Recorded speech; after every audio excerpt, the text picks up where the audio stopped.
जिक्र किया था कि स्टेट बैंक के गवर्नर ने जो कहा था कि इस वक्त जो हमारा इकोनॉमिक ग्रोथ मॉडल है वो दुरुस्त नहीं है, उसे तब्दील करना होगा, यानी कि बिजनेस एज यूजुअल जो है वो नहीं चलेगा। और इसी जो पाकिस्तान बिजनेस फोरम है इसके साथ जो स्पेशल इन्वेस्टमेंट फैसिलिटेशन काउंसिल बनाई गई थी उसके जो कोऑर्डिनेटर हैं लेफ्टिनेंट जनरल सरफराज अहमद, उन्होंने भी खिताब किया था और कमोबेश उसी तरह की बातें की थी, बल्कि वो एक स्टेप आगे भी गए थे। तो ये जो अब सारी बातें हो रही हैं, जो अहम ओहदेदार हैं गवर्नमेंट में जिनका एक असर रसूख भी है, ये जो बातें कर रहे हैं कि हमें जो अपना as usual business as usual model को तब्दील करना होगा, तो ये किसकी तरफ इशारा कर रहा है? क्या वाकई ही जेन्युइनली अगर हम इकोनॉमिक मॉडल को देखें जो एग्जिस्ट कर रहा है उसमें कोई तब्दीली आने वाली है, या शहबाज ये सिर्फ ऑन एंड ऑफ, जब ज़ाहिर है कि इस तरह की पब्लिक डिस्कशंस डिबेट्स होती हैं तो हम फ्रस्ट्रेशन का इजहार तो ज़रूर करते हैं, but at the end of the day जब पॉलिसी मेकिंग होती है, जब आप उसको इम्प्लीमेंट करने जाते हैं तो फिर वहां पर आपको अंदाजा होता है कि कहना तो बहुत आसान है बट एक्चुअली उसको इम्प्लीमेंट करना इतना आसान नहीं है। देखिए, governor state bank of Pakistan Jameel Ahmed ने और जो नेशनल कोऑर्डिनेटर हैं SIFC के जनरल सरफराज ने, उन्होंने जो बातें की हैं वो चीज़ें हैं जो कि एक फीडबैक है, जो रिफ्लेक्शन है पाकिस्तान की बिजनेस कम्युनिटी की, पाकिस्तान के जो इंडिपेंडेंट इकोनॉमिस्ट हैं, जो मीडिया एनालिस्ट हैं, उनकी तरफ से, और फीडबैक जो ग्राउंड से है उसकी वो रिफ्लेक्शन है कि जिस तरीके से पाकिस्तान की इकॉनमी के जो मामलात हैं वो चल रहे हैं, वो उसमें आपको तरक्की का रास्ता नज़र नहीं आता। आपको इकोनॉमिक स्टेबलाइजेशन बिल्कुल मिली, जिसको जनरल सरफराज ने अप्रिशिएट भी किया कि जो एफर्ट्स थी इकॉनमी की टीम की, जिनका उन्होंने नाम लिया कि उनके एफर्ट्स की वजह से जो आज से 2 साल पहले जो एक अनहोनी होने की बात की जा रही थी वो अब बात नहीं है। मतलब हम दिवालिया नहीं हो रहे, हम स्टेबलाइज कर गए, लेकिन स्टेबलाइजेशन के आगे की जो कहानी है उसके ऊपर ये जो है वो सारी डिस्कशन थी। और इसमें जैसे आपने कहा कि कैंडिडेट डिस्कशन थी, और कैंडिडेट डिस्कशन का मकसद ही यही होता है कि आप जो एक ट्रू मैसेज है उसको पहुंचाया जाए। सेटिंग बड़ी ज़बरदस्त थी। 3 अगर मेजर इवेंट्स देखें इस हफ्ते के, जिसमें जो एक लेबर फोर्स सर्वे में अनएम्प्लॉयमेंट का जो नंबर आया, जो अनएम्प्लॉयमेंट का नंबर है वो उस चीज़ की अक्कासी करता है जो इन दोनों अहम जो पॉलिसी मेकर्स हैं उनकी तरफ से जो स्टेटमेंट्स है उस चीज़ को रिफ्लेक्ट करता है। अनएम्प्लॉयमेंट पाकिस्तान की तारीख की हाईएस्ट, 10 माह के अंदर 6,15,000 पाकिस्तानी मुल्क से बाहर नौकरियों की तलाश में जा चुके हैं। उसके अलावा सैकड़ों ऐसे अफराद हैं जिनको एयरपोर्ट्स पे ऑफलोड कर दिया जाता है। वो इतने डेस्परेट होते हैं जाने के कि समटाइम्स उनके जो कागजात हैं वो भी पूरे नहीं होते, और जो एजेंट्स होते हैं वो उनको मैनिपुलेट करते हैं और एक्सप्लॉइट करते हैं। तो इसी कॉन्टेक्स्ट में अगर देखा जाए, जैसे हमने कल के प्रोग्राम में बात की कि governor state bank of Pakistan ने कहा कि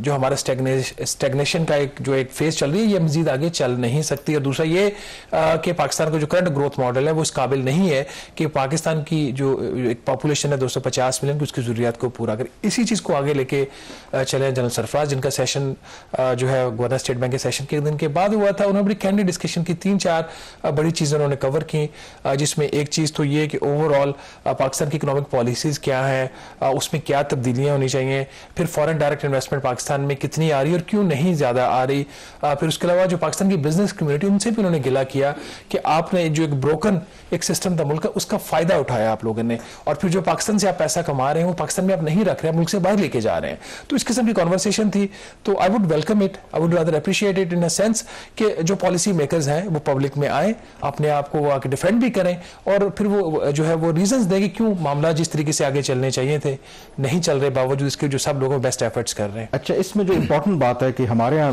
2 तरह के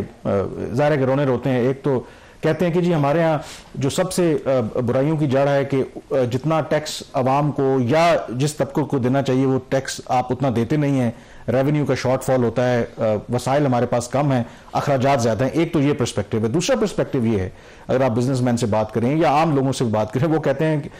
जो हुकूमतें, ना सिर्फ ये हुकूमत बल्कि माजी की भी जो हुकूमतें हैं वो कोशिश यही करती हैं कि जितना आवाम को निचोड़ सकें या हर तबके को निचोड़ सकें वो निचोड़ते हैं। यहाँ पर जो जनरल सरफराज हैं वो ये कह रहे हैं कि बिजनेस कम्युनिटी से कह रहे हैं, जो बड़े बिजनेसमैन हैं, कि ये बिल्कुल उनका गिला जाब है कि जी जो जिस तरीके से टैक्सेशन का निज़ाम है ये बिल्कुल ठीक नहीं है, इसको रैशनलाइज करने की ज़रूरत है, टैक्स कट्स की ज़रूरत है। तो कौन सा पर्सपेक्टिव यहाँ पे दुरुस्त है? क्योंकि आगे चल के हम रेवेन्यू के शॉर्ट फॉलोज पे ही बात करेंगे, तो ये जो डिबेट है अभी हम कुछ सेटल कर पाए कि क्या हमारे यहाँ टैक्सेशन बहुत ज़्यादा है, इस वजह से लोग टैक्स नेट में नहीं आते, या ये it's the other way around? Kamran, इसकी एक एग्जांपल आप ऐसे ले लीजिए कि आप रेस्टोरेंट पे जाते हैं इस्लामाबाद में, और अगर आप कैश पे करें तो 18% जीएसटी है, जिसका आपको पता भी नहीं होता कि वो गवर्नमेंट तक पहुंचेगा या नहीं पहुंचेगा। और अगर आप डिजिटल करेंसी मोड में डिजिटल करेंसी तो नहीं, आप अपने क्रेडिट कार्ड से या डेबिट कार्ड से पे करते हैं तो 5% है। अब बड़े खुश होकर उनको कार्ड देते हैं, जाओ इस पे जाके टैक्स भी काटो और ताकि मुझे भी बेनिफिट हो। तो 5% versus 18%, choice is very clear. इस वक्त जो बात जनरल सरफराज ने की है वो रिफ्लेक्ट करती है जो हम बात कई सालों से किए जा रहे थे कि बस कीजिए, टैक्स का जो आपने बोझ डाल दिया है वो बहुत ज्यादा अब नहीं चल सकता। जो डिबेट है उसको जानबूझकर अखराजात वाली साइड पे नहीं लेके जाया गया। ओवरऑल मैं बात कर रहा हूँ, जनरल जो पाकिस्तान में डिबेट होती है, पाकिस्तान के जो माली मामला था उसके हवाले से उसको टैक्स की तरफ लेके जाया जाता है कि टैक्स टू जीडीपी रेशियो बहुत लो है। बहुत मान लिया अखराजात में कमी नहीं हो सकती, बेमहकमे वज़रा लगाए हुए हैं वज़ीर आज़म शहबाज शरीफ साहब ने, उस तरफ कोई बात नहीं करता। तो उनका बिल्कुल उनकी बात ठीक थी कि जो सारी जो डिबेट है वो चली गई है टैक्स की तरफ, और टैक्स में भी उन्होंने बड़ा कैंडिडेटली कहा कि उसका जो शिकार है वो आप लोग हैं। उन्होंने जो बिजनेस कम्युनिटी यहाँ बैठी हुई है, एफबीआर आ जाके इनको फर्दर जाके टाइट कर देता है, इनसे मजीद टैक्स लेने की कोशिश करता है, ये निजाम आगे नहीं चल सकता। उसके साथ उन्होंने फिर सोल्यूशन भी बता दिया, जो हमने एक्सप्रेस ट्रिब्यून में खबर भी की थी आज से 1 माह पहले तकरीबन, कि हुकूमत एक प्लान के ऊपर गौर कर रही है 1000 अरब रुपए की टैक्स रिलीफ देने की बिजनेसेस को, जिसमें जो 3 बड़ी बातें जो जनरल सरफराज ने भी की और हमने अपनी खबर में भी लिखी थी कि जो इनकम टैक्स का रेट है कॉर्पोरेट सेक्टर के लिए वो 29% है, उसको कम करके करे 25% होना चाहिए। कैसे होना चाहिए, डिफिकल्ट पार्ट है बट होना चाहिए। फिर सुपर टैक्स है, उन्होंने कहा जी कि एडहॉक अरेंजमेंट था, परमानेंटली चल रहा है, इसको खत्म होना चाहिए। अगर जनरल सरफराज कह रहे हैं, आप जनरल सरफराज कौन है? He is the 3rd most influential person in the SIFC setup. SIFC को चेयर करते हैं प्राइम मिनिस्टर, उनके साथ जो को चेयर है वो फील्ड मार्शल और आर्मी चीफ हैं, और उसके बाद जो नेशनल कोऑर्डिनेटर है जो सारी एक्टिविटीज को कोऑर्डिनेट करते हैं, गवर्नमेंट मिनिस्टर्स के साथ कोऑर्डिनेट करते हैं, उनके साथ मीटिंग्स को को चेयर करते हैं, तो वो जनरल सरफराज हैं जो नेशनल कोऑर्डिनेटर हैं, और वो ये बात करते हैं। अगर वो बात करें इसका मतलब रियलाइजेशन है। तीसरी चीज उन्होंने कहा, इसमें मैं एक बात ऐड करूं, because he is a serving three star general, तो यूजुअली जब वो ये बात कर रहे हैं तो आई एम एब्सोल्युटली श्योर कि वो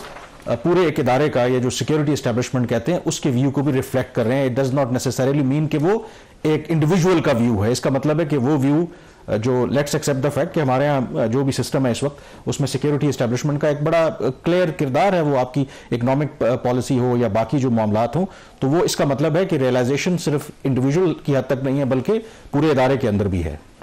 एग्जैक्टली देखिए, जो SIFC है, बल्कि जो आपने उसके रोल का भी जिक्र किया आर्मी का, वो आर्मी का जो एक्ट है उसमें अमेंडमेंट की गई थी, और करके जो नेशनल इकोनॉमिक डेवलपमेंट है, ये नेशनल डेवलपमेंट आर्मी के रोल का हिस्सा है। अब बाकायदा जो SIFC भी बनी है पार्लियामेंट के कानून के तहत बनी है, जो बोर्ड ऑफ इन्वेस्टमेंट का लॉ है उसके अंदर इसको शामिल किया गया है। तो अब मिलिट्री का जो रोल है वो लीगल है, वो इलीगल नहीं है। लोगों को इस पर कंफ्यूजन रहती है कि मिलिट्री क्यों इंटरवीन कर रही है, क्यों इन मामलात में इंटरफेयर कर रही है। पार्लियामेंट ने कानून पास किया है और इस पर डिबेट हो सकती है कि क्या वो कानून ठीक है या नहीं है, that's a separate issue, it's a legal thing. अच्छा, तीसरी चीज वो कह रहे हैं कि जो डिविडेंड इनकम टैक्स है कॉर्पोरेट सेक्टर के ऊपर वो भी लगा हुआ है, तो सारे टैक्सेस को मिला लें, उनके इफेक्टिव रेट जो 50% उन्होंने बोला, जो कि एक्चुअली 60% से भी ज्यादा है, तो जब तक ये रेट्स कम नहीं होंगे लोगों के लिए कंपेटिटिव नहीं होगा वो काम करना। फिर उन्होंने इंटरेस्ट रेट की बात की, उन्होंने जी अब जो इंटरेस्ट रेट है वो 11-12% पे नहीं रह सकता। उन्होंने जी इन्फ्लेशन कम हो रही है, इंटरेस्ट रेट वहीं का वहीं खड़ा हुआ है, इसको भी ठीक करने की जरूरत है, क्योंकि ये बात प्राइम मिनिस्टर शहबाज शरीफ खुद कई दफा ये बात कह चुके कि इंटरेस्ट रेट को कम होना चाहिए, वजीर खजाना कह चुके हैं कम होना चाहिए, नहीं हो रहा। तीसरी चीज जो एक्सचेंज रेट है, एक्सचेंज रेट के ऊपर भी वो मेरे लिए थोड़ा सा, मेरे लिए भी एक खुशगवार हैरत थी, उन्होंने ये बात की है। नॉर्मली एक तासुर ये है कि एक्सचेंज रेट जो अगर आर्टिफिशियली मेंटेन हो उसमें सिक्योरिटी एस्टेब्लिशमेंट है, बट इन्होंने ये कहा कि एक्सचेंज रेट को आप आर्टिफिशियली मेंटेन नहीं कर सकते, आपको उसको ठीक करना है, और उसको ठीक करने के लिए उन्होंने कहा जी कि आप उसका जो एक फ्रेमवर्क होना चाहिए वो प्रैग्मेटिक हो, वो जो ग्राउंड रियलिटीज है उसको रिफ्लेक्ट करता हो। तो ये इसके अलावा जो एक और जो चीज़ फॉरेन डायरेक्ट इन्वेस्टमेंट के हवाले से उनकी जो, अच्छा फॉरेन डायरेक्ट इन्वेस्टमेंट पे आप बाद में, ये जो एक यहाँ पर कुछ चीज़ों को, पहले आप कानून की भी बात कर रहे थे, अब ये जो इंटरेस्ट रेट है ज़ाहिर है कि ये डिटर्मिन करता है स्टेट बैंक की मॉनेटरी कमेटी है, और पता है कि जो स्टेट बैंक का नया कानून भी आया था तो उसमें जो सिटिंग गवर्नमेंट है उसका कोई रोल नहीं होता, वो जो मॉनेटरी कमेटी है वो खुद डिसाइड करती है। और स्टेट बैंक का जो नया कानून था पर्पज यही था कि उसमें गवर्नमेंट की इन्वॉल्वमेंट ना हो। तो यहां पर डू यू थिंक कि ये जस्टिफाई करता है कि गवर्नमेंट, अगर ठीक है गवर्नमेंट की ख्वाहिश, अमेरिका में भी ये डिबेट चलती रही है, ट्रंप कहते हैं इंटरेस्ट रेट कम होने चाहिए, लेकिन वहां के उनके रिजर्व बैंक के जो जो भी कमेटी है वो जो मारूजी हालात हैं उसके मुताबिक फैसला करती है। तो यहां पर do you think this is the right approach, ये कन्वे करना कि नहीं जी ये 11% तक हम इसको मेंटेन नहीं कर सकते, you are actually conveying a message to the monetary committee कि नहीं इसको आप कम करें? देखिए कामरान, मैं पिछले मुझे याद नहीं 1 साल या उससे कम अरसे से मैं अपनी हर खबर पे जो मैं खबर करता हूँ इन्फ्लेशन के ऊपर हर महीने, जो अगले हफ्ते भी करूंगा जब नंबर आएगा नवंबर का, उसमें ये मैं मुसलसल लिख रहा हूँ कि इंटरेस्ट रेट को गैर हकीकी तरीके से स्टेट बैंक ऑफ पाकिस्तान ने हाई रखा हुआ है। ठीक है, मेरे जैसा बंदा लेमैन वो उसको ये समझ आ रही है, तो जो पॉलिसी मेकर्स वो क्यों नहीं कर रहे? इसलिए नहीं कर रहे कि जो IMF का प्रोग्राम है उसके तहत अपने कमिटमेंट्स दी हुई है और वो गलत कमिटमेंट है। याद अब मसला ये है कि अगर फेडरल गवर्नमेंट जो है ये SIFC कहे तो वो डिक्टेशन है मॉनेटरी पॉलिसी को, और वही डिक्टेशन अगर IMF दे तो वो ठीक है। मतलब ये तो कॉन्ट्रडिक्शन होगी ना। आजाद पॉलिसी का मतलब ये होता है कि फिर हर तरफ से आजाद, फिर वो अपने फैसले खुद अपनी अकल के बेस पे और अपने जो फैक्ट्स उसके सामने होते हैं उसकी बेस पे अपने फैसले करें। वो तो हो नहीं रहा। जो बोर्ड है उसको डिक्टेट किया जाता है, जो मॉनेटरी पॉलिसी कमेटी उसको डिक्टेट किया जाता है IMF की तरफ से थ्रू जो भी वहां पे उनका एक अरेंजमेंट है। तो ये चीज गलत है। अब आ जाते हैं FDI के ऊपर।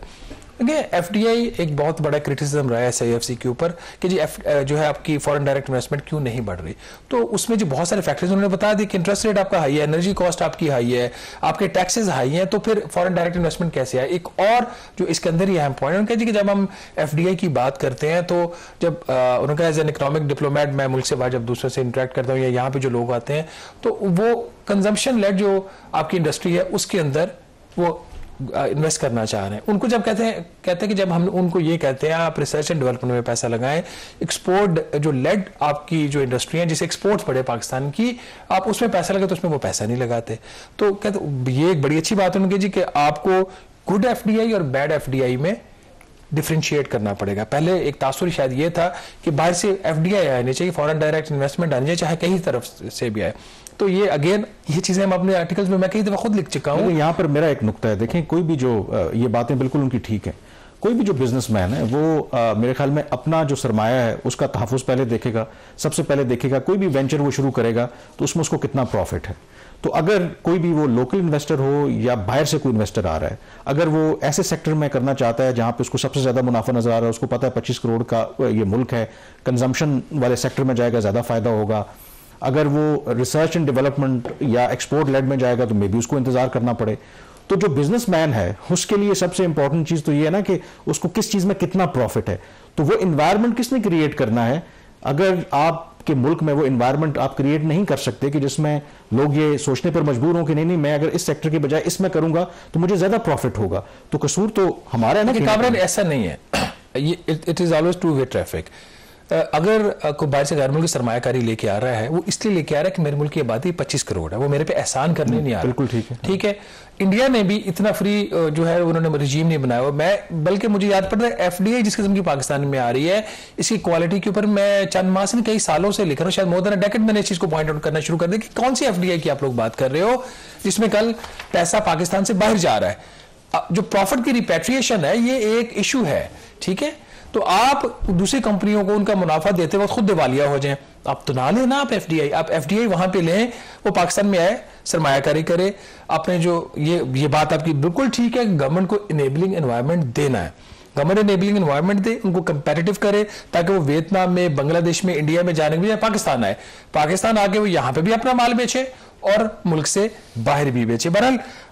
इंटरेस्टिंग डिस्कशन थी, अच्छा लगा उनको इसलिए से कि कम से कम आगे उन्होंने अपनी चीज़ों को जो भी था डिफेंड किया। नाज़रीन, फॉरेन डायरेक्ट इन्वेस्टमेंट के हवाले से उन्होंने ये कहा कि जी बिल्कुल FDI इस वक्त जो नेट है वो $1.2 बिलियन से ज़्यादा नहीं है, कम से कम डबल होनी चाहिए। उसके लिए इनेबलिंग एनवायरनमेंट बिल्कुल अभी उस तरीके से नहीं है जिससे फौरी आपको फॉरेन डायरेक्ट इन्वेस्टमेंट मिले। उन्होंने लोकल इन्वेस्टर जो हैं उनको भी एड्रेस किया और जिसमें एक जो चीज़ बड़ी अहम थी उन्होंने कही कि पाकिस्तान के अंदर जो हमारे सरमायादार है जो यहाँ से वो जो मुनाफा कमा रहा है वो पाकिस्तान में नहीं रख रहा, बाकी मुल्कों में लेके जा रहा है, जिसका उन्होंने कहा गिला भी किया और कुछ लोगों ने नाम भी लिए कि वो आप जाके मिस्र में, सऊदी अरेबिया में जाके अपनी फैक्ट्रियां लगा रहे हैं, वो पाकिस्तान में बेहतर अपना काम करें, पाकिस्तान के अंदर से वो ये चीज़ें यहाँ बना के दुनिया को बाहर वो बेचें।